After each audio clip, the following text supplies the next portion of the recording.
Olá a todos e todas, eu me chamo Felipe Correa, eu sou professor universitário e também coordeno o Instituto de Teoria e História Anarquista. Hoje eu vim aqui falar com vocês um pouco sobre o anarquismo, a sua história, os seus aspectos teóricos, porque, como vocês sabem, o Henry teve um problema de saúde, teve que se afastar por alguns dias, né, e eu fico feliz de dar essa minha contribuição para ele, para o canal dele, né, para a família dele, e desejo sinceramente que ele se recupere e retorne o quanto antes.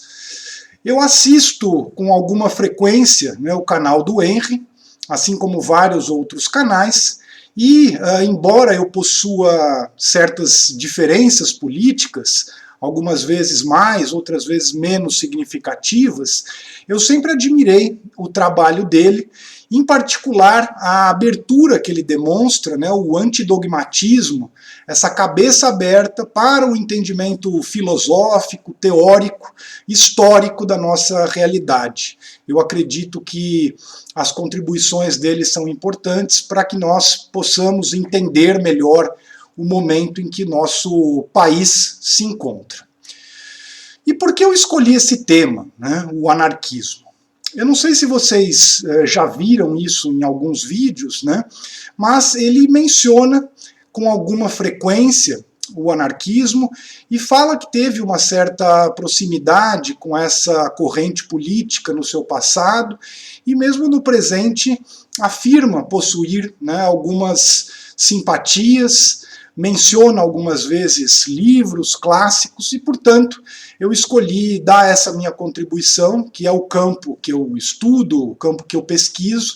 para poder aprofundar um pouco esse conhecimento, né, e o entendimento teórico, histórico do anarquismo, né.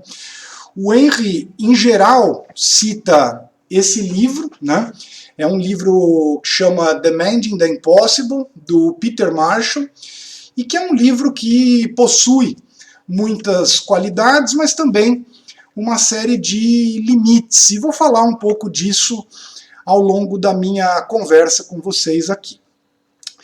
Quando a gente fala nesse tema, né, quando falamos em anarquismo, a gente tem muitas vezes já, né, uma abordagem vinda do senso comum que considera isso simplesmente desordem, caos, destruição. E outras vezes a gente tem também posições de adversários, de inimigos políticos que vão afirmar que o anarquismo é uma ideologia pequeno-burguesa, uma corrente idealista vinculada, né, ao chamado mundo atrasado.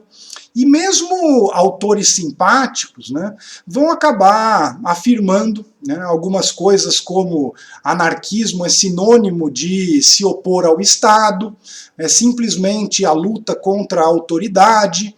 o anarquismo é a oposição completa, né, a antítese ao marxismo, o anarquismo é incoerente, o anarquismo terminou em 1939 com o fim da Guerra Civil Espanhola, o anarquismo teve pouco impacto popular e outras coisas mais, né? Todas essas afirmações, elas estão equivocadas. E a gente tem aí um problema, né, principalmente de método, né, do como as pessoas que afirmam esse tipo de coisa se subsidiam aí do ponto de vista da teoria e da história para fazer a leitura desse fenômeno. E, portanto, para uma leitura rigorosa, né, sobre o que é o anarquismo, a gente precisa contrapor esses problemas encontrados. Em primeiro lugar, trabalhando com uma definição adequada de anarquismo que permita identificar os aspectos comuns e diferenciar o anarquismo de outras correntes políticas, como o marxismo ou o liberalismo, né? A gente precisa também conseguir diferenciar os episódios, né, e os autores que estiveram envolvidos com essa corrente do anarquismo e outros que apareceram ao longo da história, né, vinculados, por exemplo, a outras correntes políticas, a correntes religiosas, correntes indígenas, né, de pensamento, e que tem uma certa similaridade com o anarquismo, mas por uma razão histórica não devem ser assim chamados. E, portanto, o que eu e outros pesquisadores temos proposto é a utilização de um método histórico que rompa com isso que é a história dos grandes homens, né, essa ideia de que eu posso explicar um fenômeno como o anarquismo, que tem 150 anos de história no mundo todo, a partir da história de vida de 1, 2 ou 3 grandes nomes, e trabalhar com aquilo que a gente chama de uma história vista de baixo, né? Uma história que não leva em conta só as suas grandes figuras, mas situe essas figuras dentro de movimentos populares mais amplos, né, que tiveram também uma influência sobre esses autores, e relacionar, né, os pensadores também com aqueles e aquelas que trabalharam no campo da ação, né. É importante também que nós relacionemos o anarquismo com um contexto histórico determinado, que é o contexto do século XIX, e que a gente estenda essa análise daquele momento até o presente e possa entender as suas mais distintas expressões, buscando seus caminhos de difusão, né? Então a gente vai tentar entender como pessoas entraram em contato com outras pessoas e foram fazendo essa doutrina, né, essa ideologia, essa corrente política se espalhar, como isso foi feito pelos jornais, né, por cartas e por outros meios, e é possível dessa forma identificar as continuidades e permanências.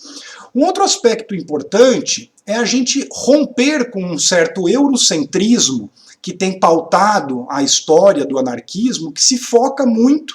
nesse eixo chamado Atlântico Norte, né, ali dos Estados Unidos e da Europa Ocidental, e que acaba não observando, né, outras regiões do mundo que tiveram experiências importantíssimas, muitas vezes mais relevantes do que aquelas que a gente vê nessa região do Atlântico Norte, né.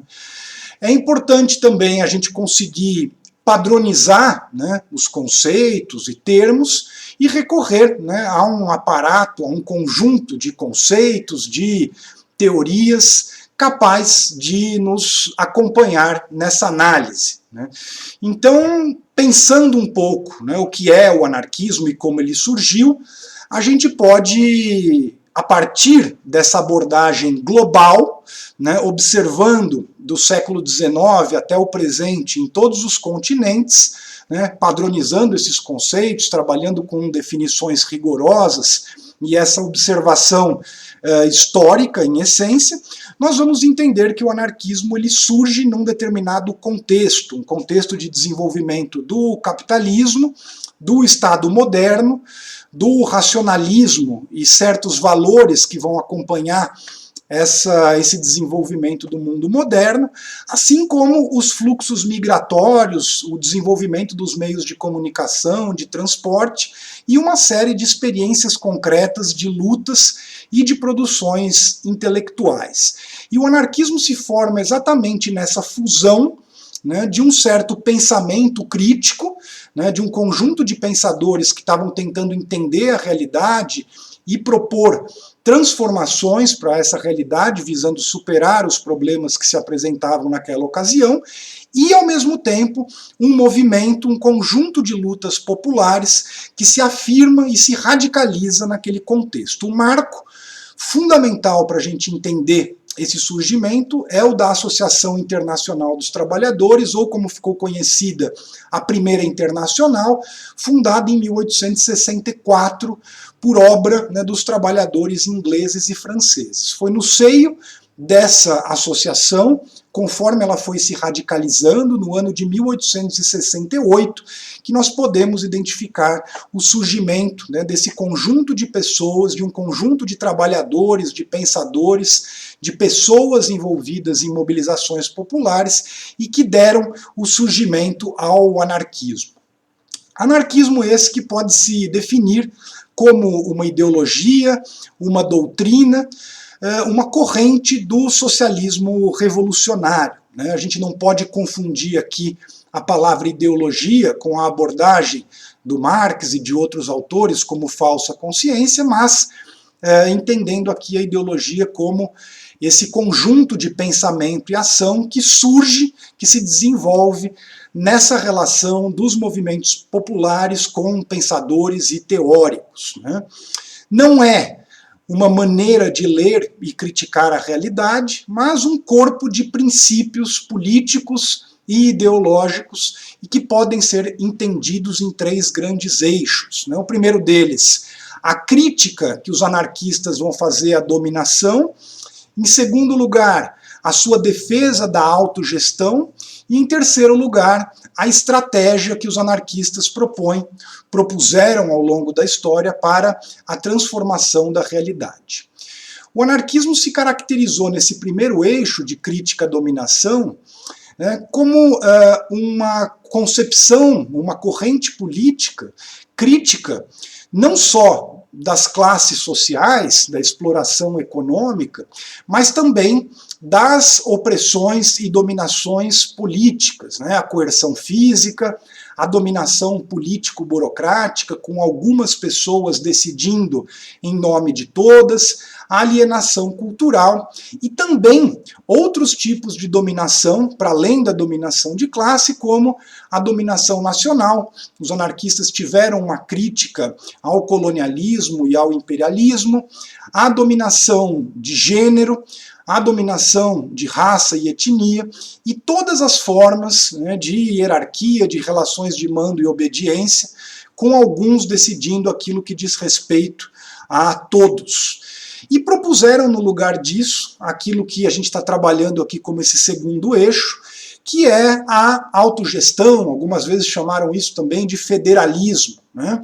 Esse contraponto da dominação e que implica uma participação ampliada nos processos decisórios, na medida em que as pessoas são afetadas por esses processos, ou seja, não se trata de todo mundo decidindo sobre tudo, mas as pessoas participando nas decisões daquilo que lhes diz respeito, e um projeto de sociedade socialista que se caracterizava não apenas pela socialização da propriedade privada, como outros socialistas, mas também pela socialização do poder político, era isso que os anarquistas chamavam de abolição do Estado, e também a socialização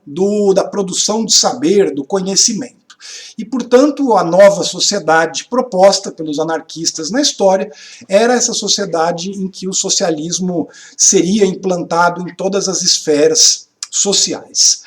Do ponto de vista estratégico, em primeiro lugar, os anarquistas propuseram aquilo que chamaram de uma coerência entre fins e meios, ou seja,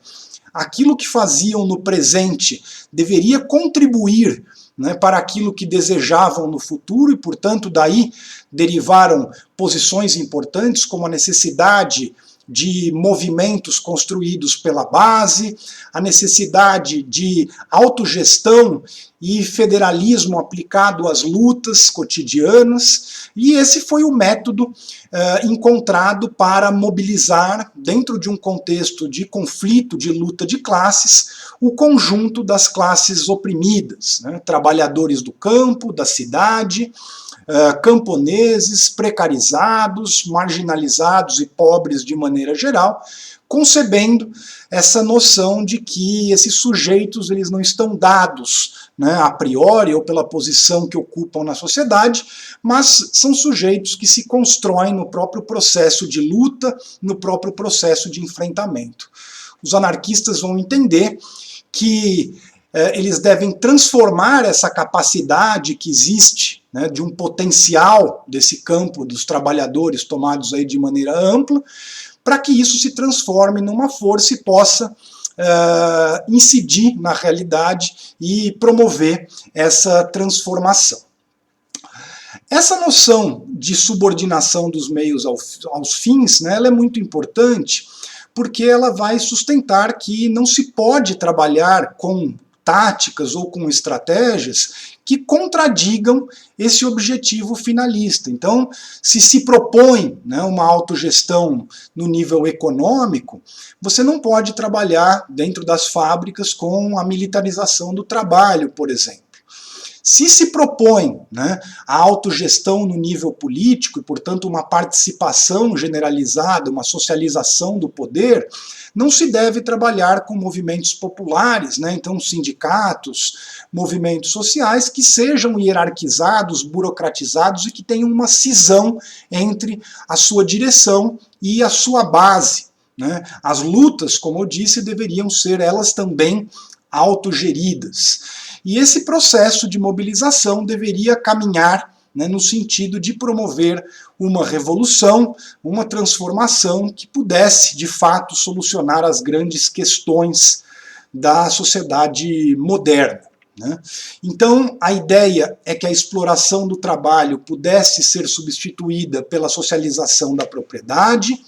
Essa dominação político-burocrática e a coerção física encampadas, né, pelo Estado pudessem ser substituídas por um autogoverno de fato democrático,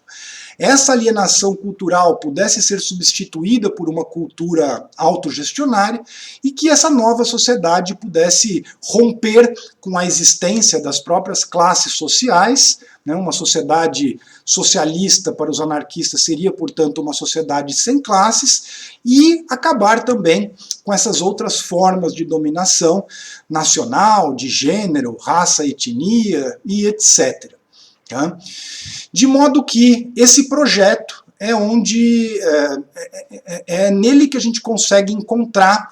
essa coerência dos 150 anos da tradição anarquista, não significando, obviamente, que não tenham havido e que não haja debates importantíssimos aí dentro. De um ponto de vista histórico, são 3 esses debates mais importantes. O primeiro deles sobre a organização. A gente tem uma corrente minoritária contrária à organização e uma corrente majoritária favorável à organização, e dentre os chamados organizacionistas também há debates sobre a melhor forma de se organizar. Há um outro debate central que é sobre as reformas, com uma minoria sendo contrária a essas lutas por ganhos imediatos e uma maioria defendendo que, a depender de como forem conquistadas, as reformas podem contribuir com um projeto revolucionário. E a terceira grande questão que pauta, ou vem pautando esses debates entre os anarquistas na sua história, é a questão da violência, né? Em geral, um setor entendendo que a violência poderia mobilizar por si só os trabalhadores e promover as transformações desejadas. Por um outro lado, uma outra corrente, essa majoritária, entendendo que os atos de violência, se existissem, sendo levados a cabo, deveriam acontecer concomitantemente a esses movimentos populares organizados e massivos. Nesses 150 anos, o anarquismo surge, como eu disse a vocês, em 1868, e a sua primeira onda vai se desenvolver até 1886, principalmente no México, na Espanha, na França, na Suíça, em Portugal, na Itália e no Uruguai, e depois, né, na Argentina, no Egito, em Cuba e nos Estados Unidos. Tudo isso nessa primeira onda até 1886. E depois disso, vai se desenvolver ao longo da história, na sua segunda onda, né, que vai, a partir dos fins do século XIX até o início do século XX, teve muita força, né? Então, aqui no Brasil, por exemplo, quando a gente vai analisar o período da Primeira República, o anarquismo, né, e o sindicalismo revolucionário, que foi a estratégia impulsionada pelos anarquistas de massas aqui no Brasil, foi durante muito tempo a corrente hegemônica dentro do movimento operário. Isso aconteceu em vários outros países, né? De modo que o anarquismo se desenvolve a partir de então, entre fluxos e refluxos, há períodos de maior ascensão, né, de maior crise,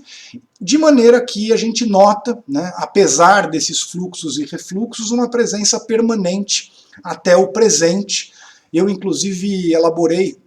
um estudo recente sobre esse ressurgimento do anarquismo, do anarcossindicalismo e do sindicalismo revolucionário de 1990 para frente, e vocês podem encontrar isso no Instituto de Teoria e História Anarquista, e lá eu deixo essa indicação para terminar, vocês podem encontrar uma série de artigos que vão nessa linha, aprofundando o conteúdo, trabalhando com exemplos históricos mais aprofundados. Vocês encontram PDFs de livros, né? O meu livro que aborda esse tema, ele chama Bandeira Negra, ele está esgotado, agora vai ser editado no ano que vem, mas tem o PDF dessa edição antiga no site do Instituto, e vocês conseguem também encontrar cursos online gratuitos e uma série de outras referências. Aproveito também para deixar aqui o lembrete de que eu publiquei recentemente esse meu mais novo livro, tá? Chama Liberdade ou Morte. É um livro que discute o pensamento e a história do Mikhail Bakunin, um dos grandes clássicos do anarquismo. E com isso eu encerro a minha participação aqui no canal do Henry. Eu espero que eu tenha contribuído para suscitar um pouco do interesse de vocês sobre esse tema, e peço para as pessoas que tiverem interesse que busquem outros canais, né, outras páginas para se aprofundar sobre esse tema. Novamente, ao Henry, a Denise, a todos os que contribuem aqui com o canal, eu desejo tudo de bom, uma recuperação rápida aí para o Henry, e reforço que foi um prazer muito grande para mim participar desse canal e desse movimento de solidariedade que está se conformando nessa circunstância difícil. Obrigado, pessoal. Um abraço. Tchau, tchau.